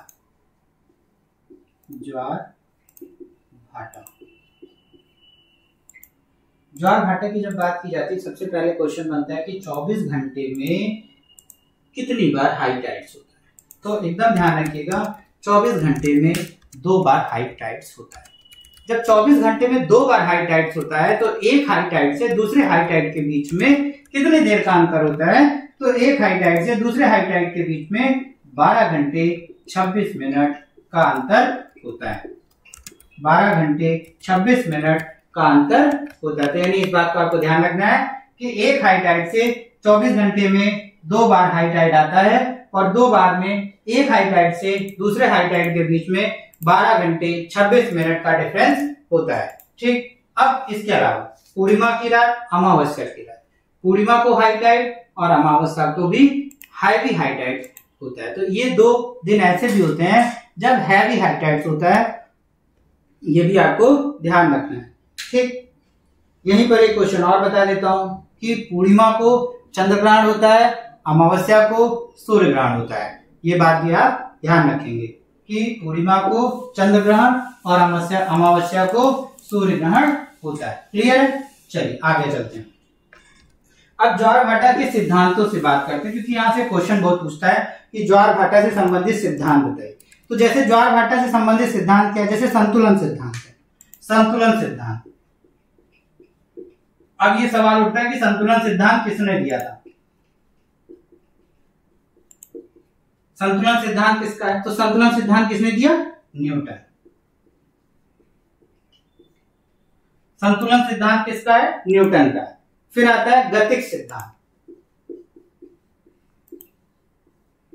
गतिक सिद्धांत, गतिक सिद्धांत किसका है? गतिक सिद्धांत है लाप्लास। बिल्कुल ध्यान रखिएगा, देखिए बहुत ही इंपॉर्टेंट है, एकदम याद कर डालिए इसको। ये ज्वार भाटा से संबंधित सिद्धांत है, ज्वार भाटा से संबंधित सिद्धांत।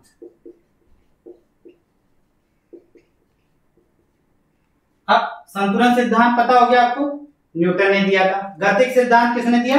लाप्लास ने दिया। फिर क्वेश्चन बन जाता है प्रगामी तरंग सिद्धांत। प्रगामी तरंग सिद्धांत, प्रगामी तरंग सिद्धांत। प्रगामी तरंग सिद्धांत किसने दिया? खेर तथा जीवी एरी।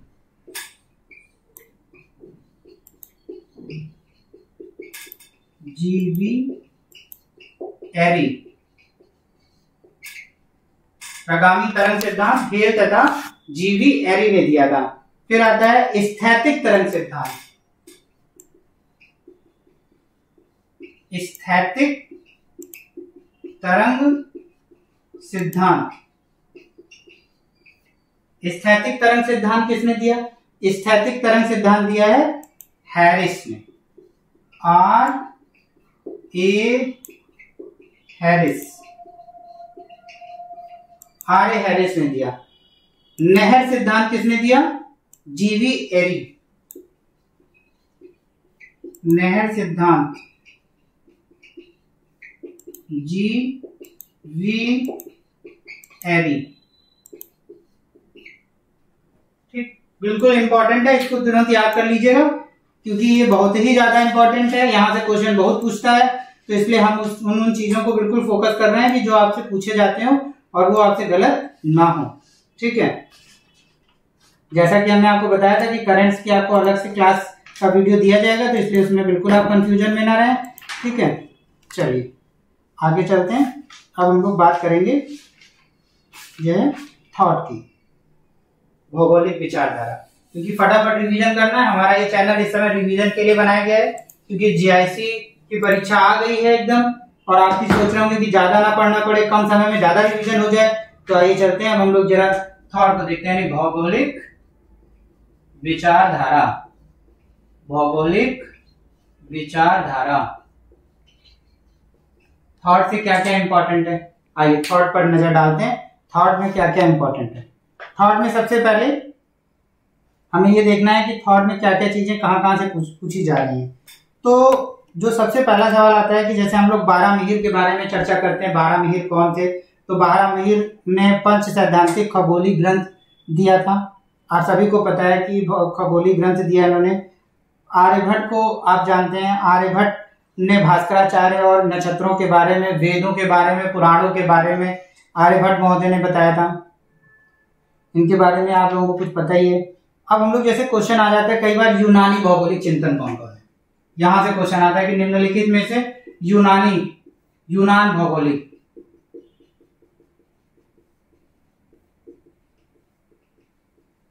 यूनानी भौगोलिक चिंतक कौन कौन है? तो जब यूनानी भौगोलिक की बात करेंगे, जिसको ग्रीक कहते हैं, यूनान मतलब ग्रीक, तो जो यूनानी भौगोलिक चिंतन है वो कौन कौन से? जैसे अब इसमें नाम पूछ लेता है, तो कौन कौन है? थेल्स, देखिए नाम थेल्स है, एनेक्सिमेंडर है, थेल्स, एनेक्सिमेंडर, फिर आता है आपका पाइथागोरस, हिकैटियस, पाइथागोरस, हिकैटियस,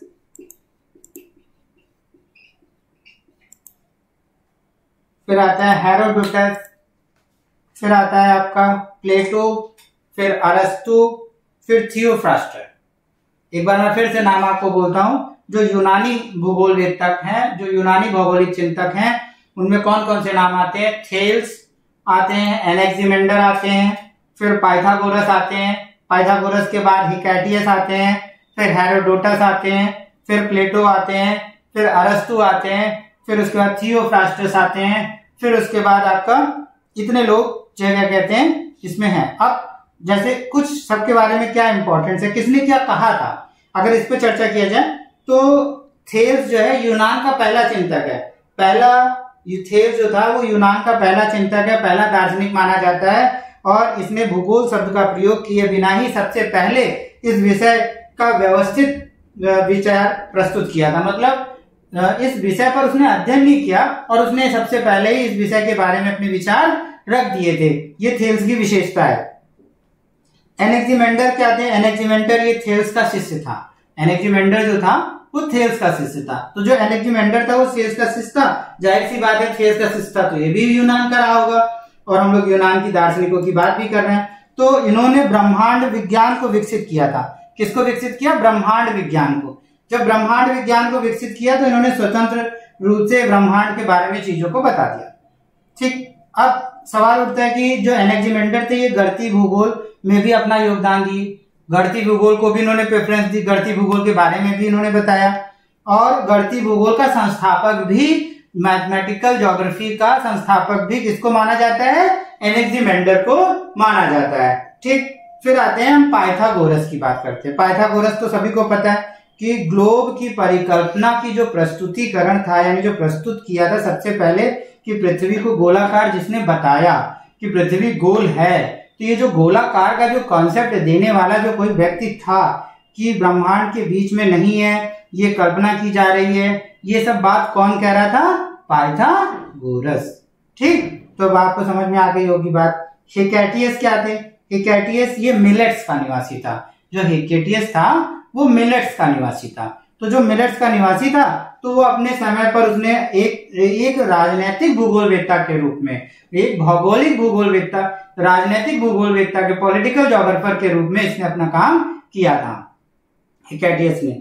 और हेरोडोटस को तो सभी लोग जानते हैं, फादर ऑफ हिस्ट्री के नाम से हेरोडोटस को जाना जाता है। बिल्कुल, नेक्स्ट देखते हैं, यानी इतिहास का पिता कहते हैं। फिर आता है प्लूटो। प्लूटो को सभी लोग जानते हैं भौगोलिक तत्वों के रूप में, प्रत्यक्ष रूप से प्लूटो ने चीजों को प्रबल रूप से पक्षधर करके जो है स्पष्ट किया था, और उसने ये कहा था कि पृथ्वी चपटी नहीं है, पृथ्वी गोलाकार है, अंडाकार है। ये बात प्लूटो ने स्पष्ट किया। प्लूटो का ये स्टेटमेंट था कि पृथ्वी चपटी नहीं है, ये गोलाकार है, अंडाकार है। इस बात को प्लूटो ने स्पष्ट किया और ज्यामितीय स्वरूप को प्रस्तुत किया। तो ये बात भी अब आपको समझ में आ गई होगी। फिर आता है थियोफ्रास्टस।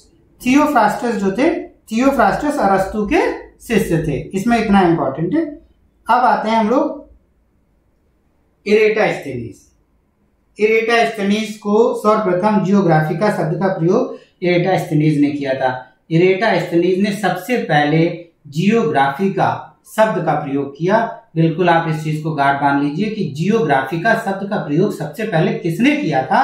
तो जियोग्राफिका शब्द का प्रयोग सबसे पहले जो है इरेटास्थेनीस ने किया था। ठीक, बिल्कुल ध्यान रखिएगा इसको। और इसीलिए भूगोल का पिता, फादर ऑफ ज्योग्राफी, इरेटास्थेनीस को कहते हैं। क्लियर है? भूगोल का पिता इरेटास्थेनीस को कहते हैं। फिर आते हैं हम लोग हिप्पाकर्स। हिप्पाकर्स, हिप्पाकर्स जो थे, इन्होंने ये इरेटास्थेनीस के साथ ही काम कर रहे थे। तो इन्होंने विश्व के जलवायु को 11 भागों में बांटा था। हिप्पाकर्स ने विश्व की जो जलवायु थी उसको 11 भागों में डिवाइड किया। तो इस बात को भी आपको ध्यान रखना है कि उन्होंने भूगोल की क्लाइमेट को, इंडिया वर्ल्ड की क्लाइमेट को 11 पार्ट्स में डिस्ट्रीब्यूट किया था। पेसिडोनियस, पेसिडोनियस का नाम आप सभी लोगों ने सुना होगा। जो पेसिडोनियस महोदय थे, पेसिडोनियस एक भौतिक भूगोलवेत्ता था, फिजिकल ज्योग्राफर था पेसिडोनियस, और उसने भौतिक भूगोल को तर्कसंगत रूप में विकसित करने का प्रयास किया था। भौतिक भूगोल को तर्कसंगत रूप में विकसित करने का काम किसने किया? पेसिडोनियस ने किया। ठीक, अब हम लोग बात करते हैं रोमन भूगोलवेत्ता की। रोमन ज्योग्राफर, जब रोमन ज्योग्राफर की बात करते हैं तो रोमन ज्योग्राफर में कौन कौन था? रोमन की जब बात की जाती है तो देखिए रोमन में सबसे पहले आते हैं स्ट्रैबो। नाम इंपॉर्टेंट है, देखिए स्ट्रैबो। रोमन में एक नाम आता है स्ट्रैबो का। फिर आते हैं टॉलमी।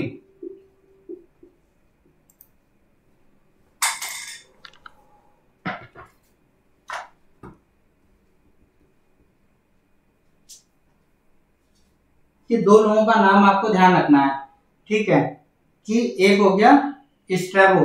तो स्ट्रैबो हो गया, स्ट्रैबो का जन्म एशिया माइनर में हुआ था। टॉलमी जो थे वो मिस्र के थे। तो इस बात को भी ध्यान रखना है। तो स्ट्रैबो और टॉलमी, ये दो चीजें आप ध्यान रखिएगा, ठीक है।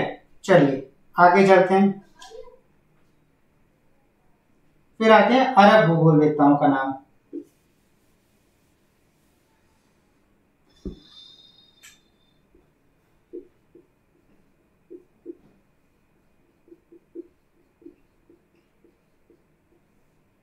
अरब भूगोलवेत्ता, जब अरब भूगोलवेत्ता की बात करते हैं तो कौन कौन से ऐसे हैं जो अरब भूगोलवेत्ता में आते हैं, जैसे अल मसूदी,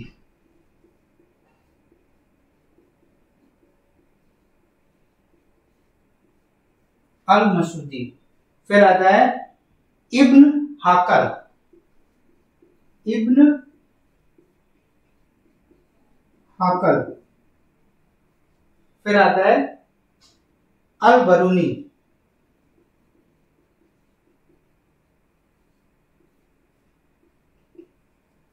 फिर आता है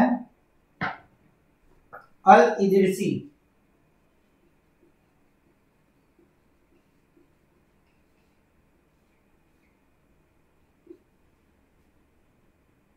फिर आता है इब्न बतूता,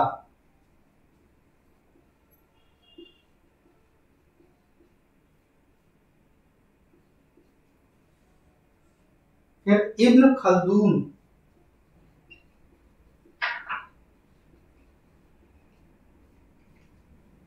ये सब अरब भूगोलवेत्ता हैं। अब बात करते हैं, इसका स्क्रीनशॉट आप ले लीजिए, क्योंकि पेपर में क्वेश्चन यहाँ से डायरेक्ट आ जाता है, तो आपको याद रहना चाहिए नाम, क्योंकि अब हम लोग बात करेंगे आधुनिक भूगोलवेत्ताओं की।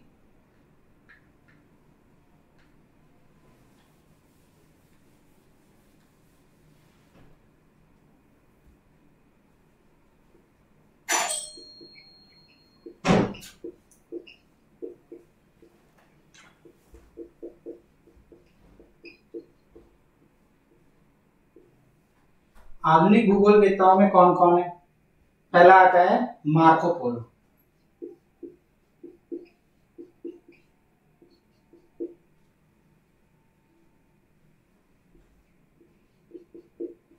Marco Polo. फिर आता है प्रिंस हेनरी,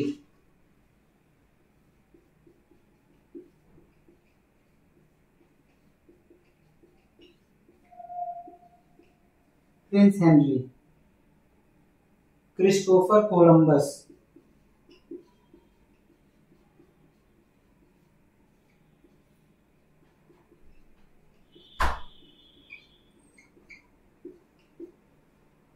फिर आता है आपका वास्को डी गामा,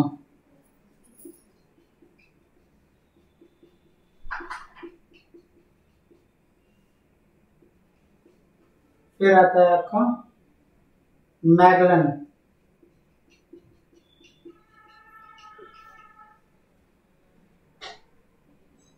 हम्बोल्ट,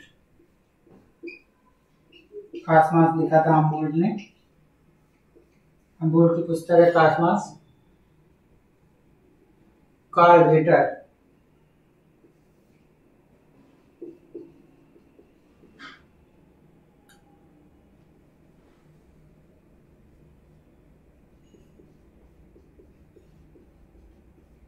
अर्धकुंडी, ध्यान रखिएगा हम्बोल्ट साहब की पुस्तक है कास्मास और कार्ल रिटर की पुस्तक है अर्धकुंडी, ध्यान रखिएगा अर्धकुंडी। बरेनियस,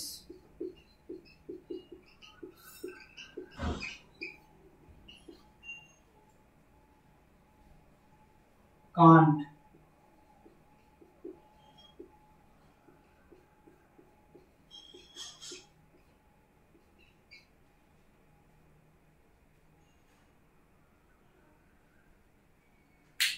ठीक है। अब आते हैं हम लोग जर्मन भूगोलवेत्ता, जर्मन भौगोलिक विचारधारा।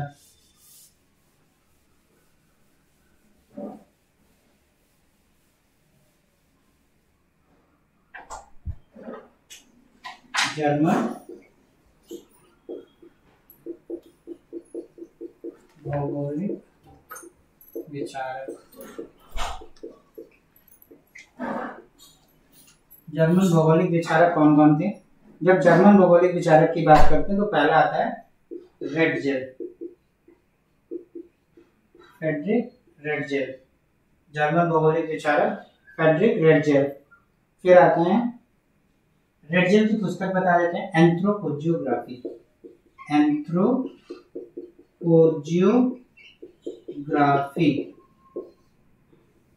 एंथ्रोपोजियोग्राफी। और रेडचल को फादर ऑफ ह्यूमन ज्योग्राफी भी कहते हैं, ध्यान रखिएगा, मानव भूगोल का पिता।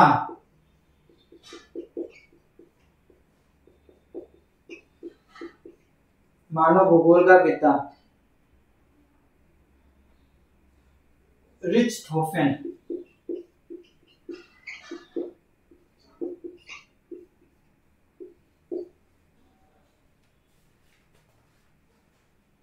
रिच्टहोफन। फिर आता है हेटनर।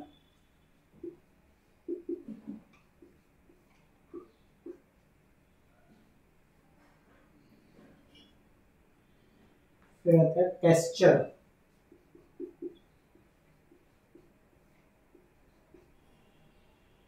फिर आता है प्लैंक।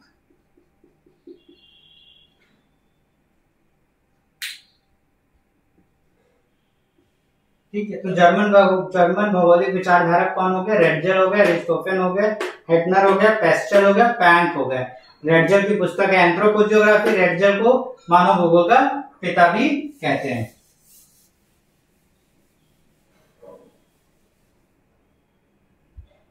फ्रांसीसी भौगोलिक विचारधारक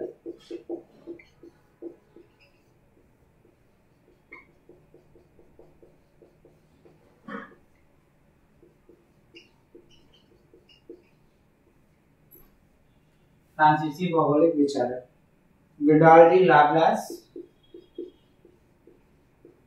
विडाल डी लाब्लास। फिर आता है जीन ब्रूम्स।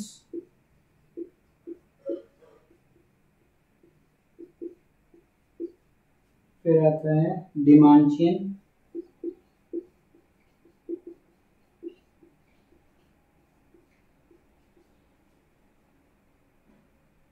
रेकलेस।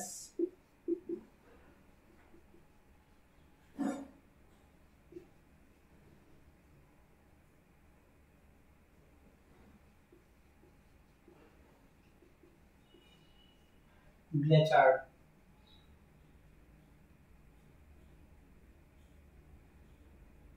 अब आते हैं ब्रिटिश भौगोलिक विचारक।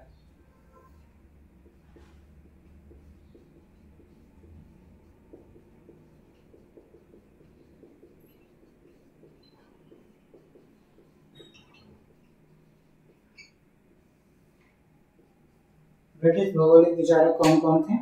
ब्रिटिश भौगोलिक विचारक में मैकेंडर,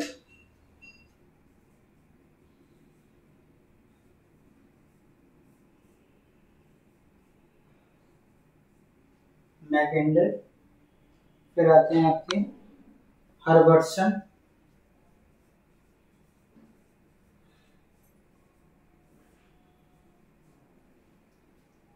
फिर आता है आपको स्टैन,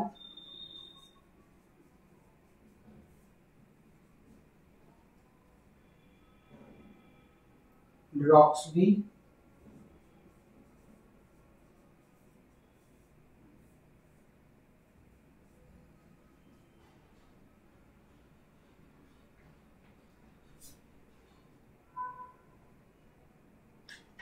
फिर आता है अमेरिकी भौगोलिक विचारधारक।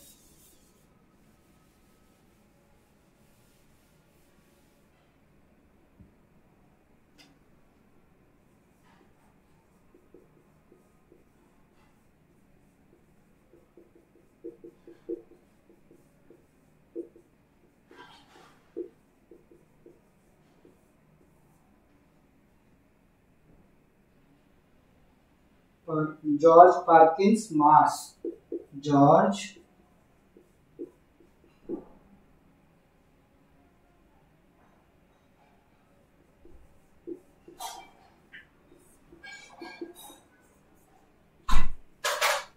फिर आता है आपका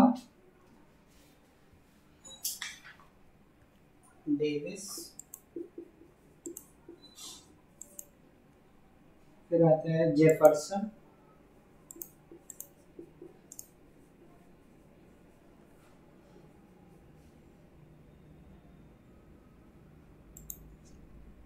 सैंपल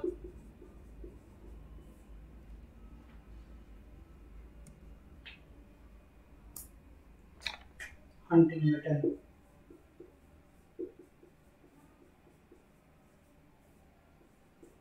फिर आता है आपका ईसा वुमैन,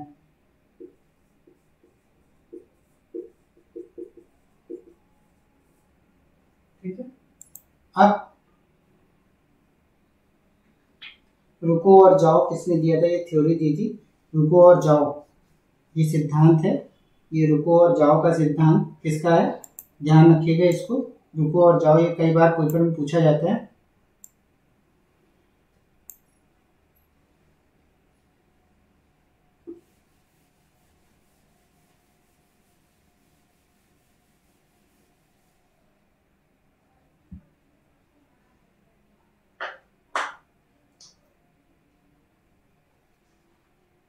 ये है टेलर महोदय, टेलर ने दिया था रुको और जाओ, ग्रिफिथ टेलर, ठीक है। नियतिवाद, नियतिवाद, ओके। चलिए ठीक है, तो अब आपको ये क्लियर हो गया, ये आपका टॉपिक कंप्लीट हो गया, ठीक है। अब जो है हम लोग बाकी आपको वीडियो देंगे और उस वीडियो के माध्यम से आपको चीज़ें मिलती रहेंगी। आप हमारा चैनल देखते रहें, सब्सक्राइब करें। आप सभी को ढेरों शुभकामनाएं, धन्यवाद।